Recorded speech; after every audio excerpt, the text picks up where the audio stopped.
The process of developing the ability to communicate with spirits often leads us to face one of the most difficult aspects, telling the difference between our own imagination and genuine spirit.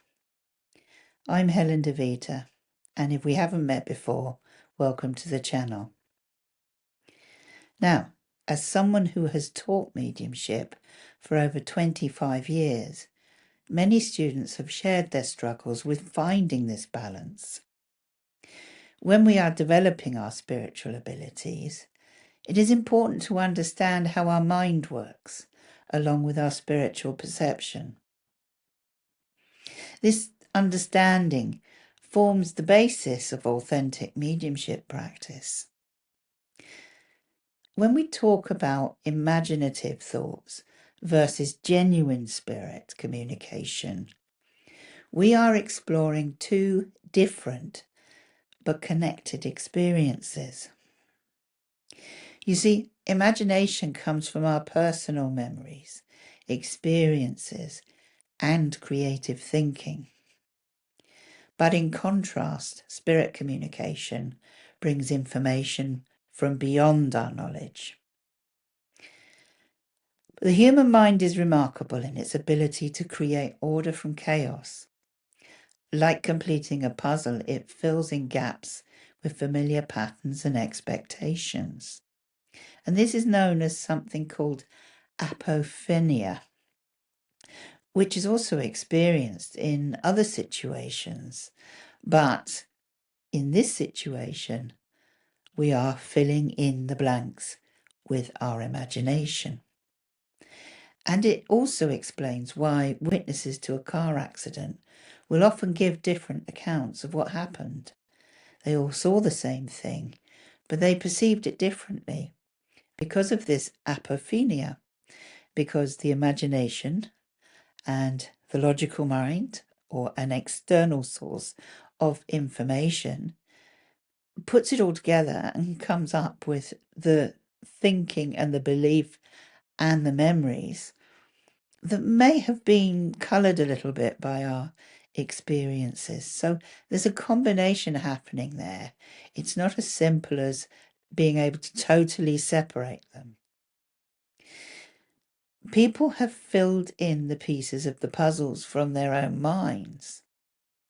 And this natural tendency helps us in daily life, particularly when problem solving, but it can present challenges when developing mediumship.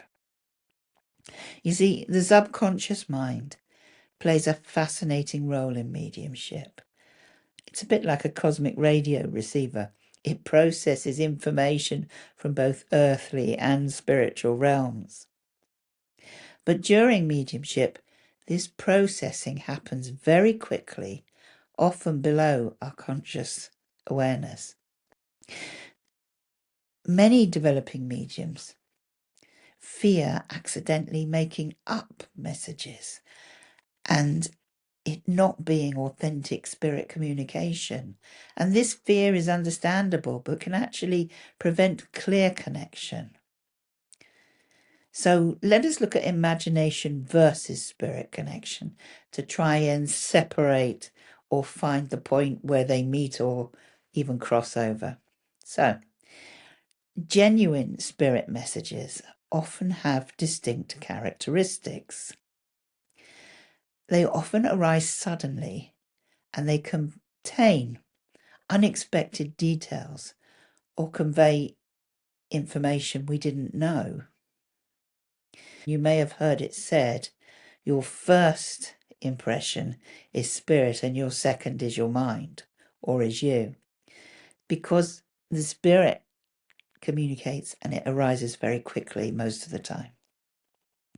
Now, analysing and interpreting these messages with our conscious mind can cloud the pure message with personal assumptions.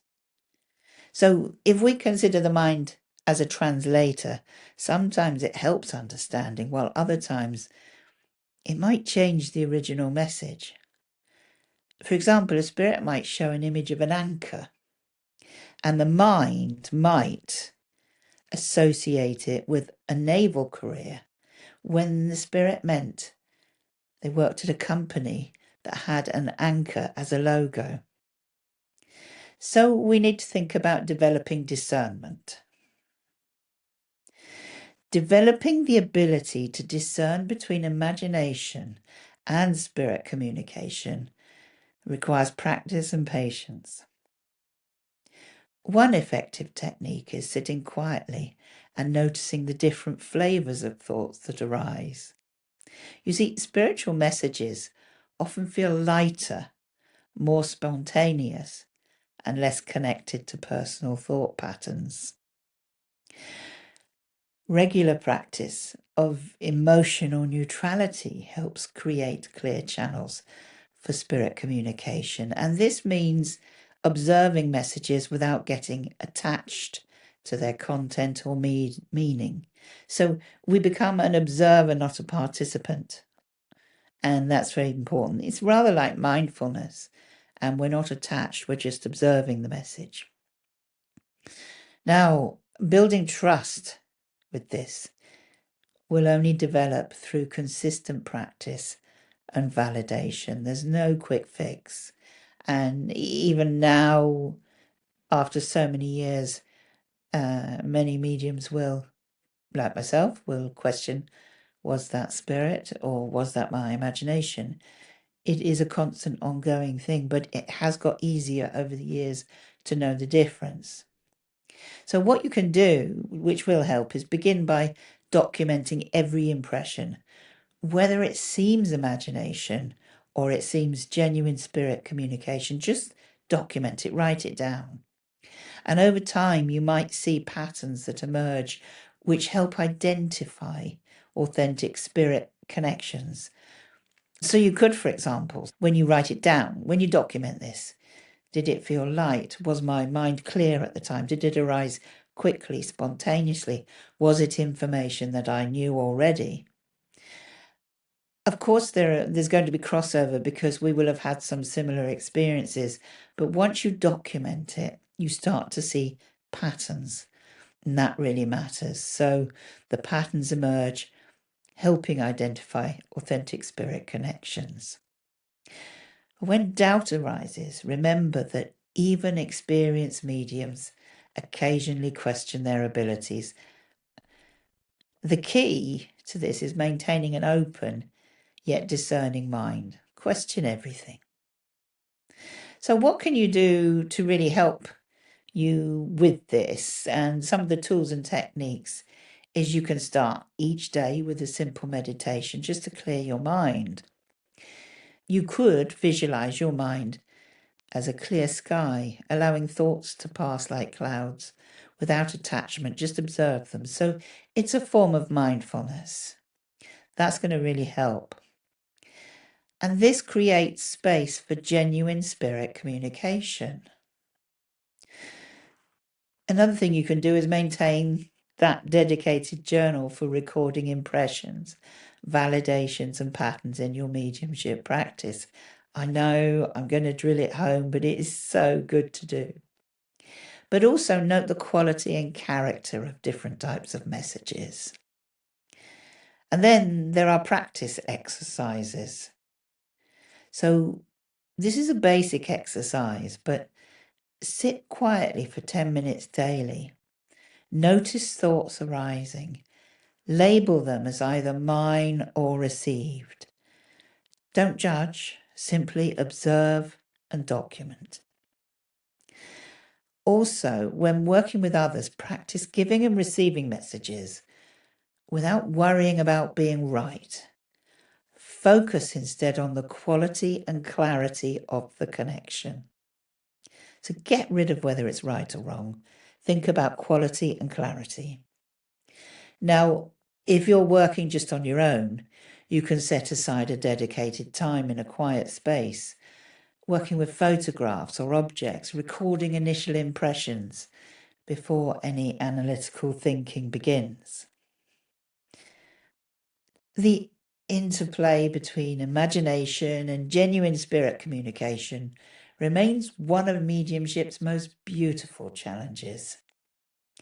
Remember that both serve valuable purposes in your development. Imagination helps process and understand spirit messages, whilst clear spiritual perception brings authentic communication. Mediums are people who have the ability to communicate with spirits or the deceased. As a beginner, it is wise to start with simple practices like meditation and developing your intuition. Gradually, you can explore more advanced techniques under the guidance of experienced mentors or through reputable spiritual organizations. It is important to connect with like-minded individuals too, either in person or through online communities, to share experiences, seek advice, and understand that each person's journey is unique. You're unique. I encourage you to share your thoughts and experiences in the comments section below the video. You see, your questions and insights contribute to our collective knowledge and understanding of this intriguing spiritual practice we call mediumship. See you in the next one.